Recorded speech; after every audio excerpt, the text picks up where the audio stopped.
क्या एक शैतानी ताकत भगवान की कृपा के सामने टिक पाएगी, या फिर आस्था का प्रकाश हर अंधेरे को हमेशा के लिए मिटा देगा?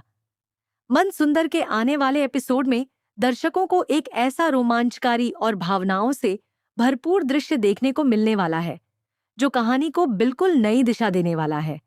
इस बार खतरा सिर्फ एक मासूम बच्ची की जिंदगी पर नहीं, बल्कि पूरे परिवार की खुशियों और उनके विश्वास पर मंडरा रहा है।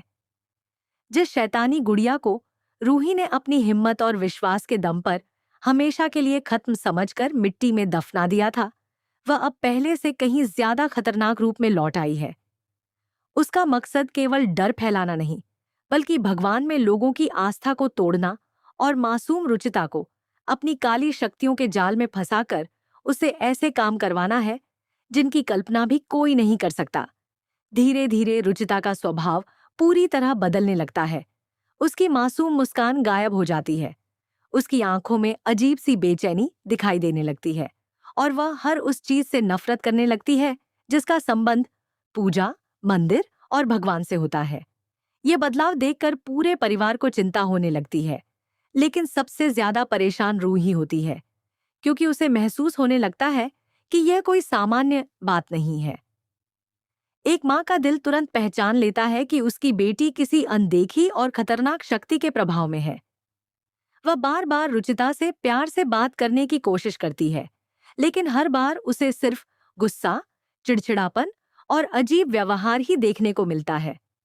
आखिरकार रूही फैसला करती है कि वह अपनी बेटी को खाटू श्याम जी के मंदिर लेकर जाएगी, क्योंकि उसे पूरा विश्वास है कि भगवान की कृपा से हर बुरी शक्ति का अंत हो सकता है।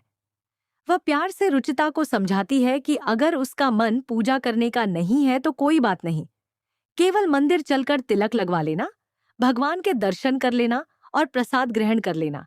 लेकिन जैसे ही मंदिर का नाम लिया जाता है, रुचिता अचानक जोर जोर से चिल्लाने लगती है।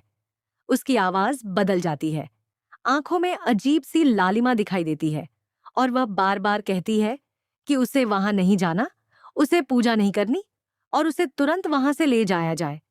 उसकी बातें सुनकर हर कोई हैरान रह जाता है, क्योंकि ऐसा लगता है जैसे उसके भीतर कोई और शक्ति बोल रही हो। रूही अपनी बेटी को गले लगाकर शांत करने की कोशिश करती है, लेकिन शैतानी ताकत उसे मंदिर की ओर एक कदम भी बढ़ने नहीं देना चाहती। तभी मंदिर में आरती शुरू होती है।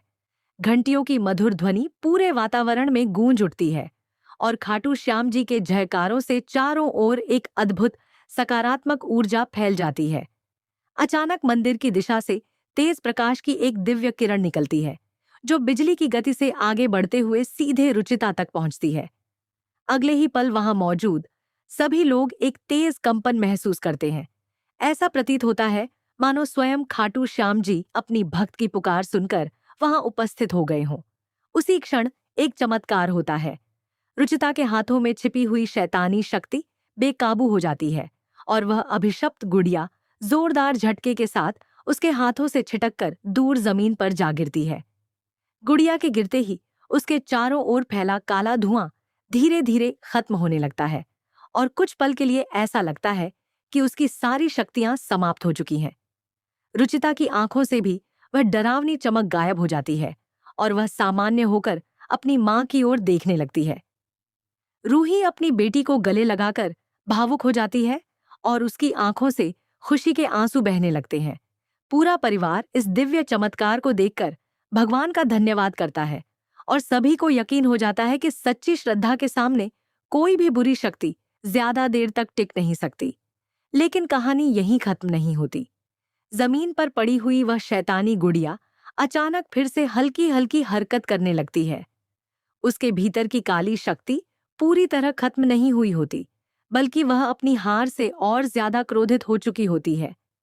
ऐसा महसूस होता है कि वह अब पहले से भी ज्यादा खतरनाक योजना बना रही है। रूही यह समझ जाती है कि यह केवल एक लड़ाई की जीत है, पूरी जंग अभी बाकी है। अब उसे न सिर्फ रुचिता की रक्षा करनी होगी, बल्कि पूरे परिवार को उस शैतानी साए से बचाना होगा जो बार बार लौटकर उनकी खुशियों को छीनने की कोशिश कर रहा है। आने वाले एपिसोड में यह देखना बेहद दिलचस्प होगा कि क्या यह अभिशप्त गुड़िया किसी नए व्यक्ति को अपना शिकार बनाएगी। क्या वह बदला लेने के लिए पहले से भी ज्यादा शक्तिशाली रूप धारण करेगी, या फिर खाटू श्याम जी की असीम कृपा और रूही के अटूट विश्वास के सामने उसकी हर चाल नाकाम साबित होगी? क्या रुचिता पूरी तरह इस शैतानी प्रभाव से मुक्त हो जाएगी?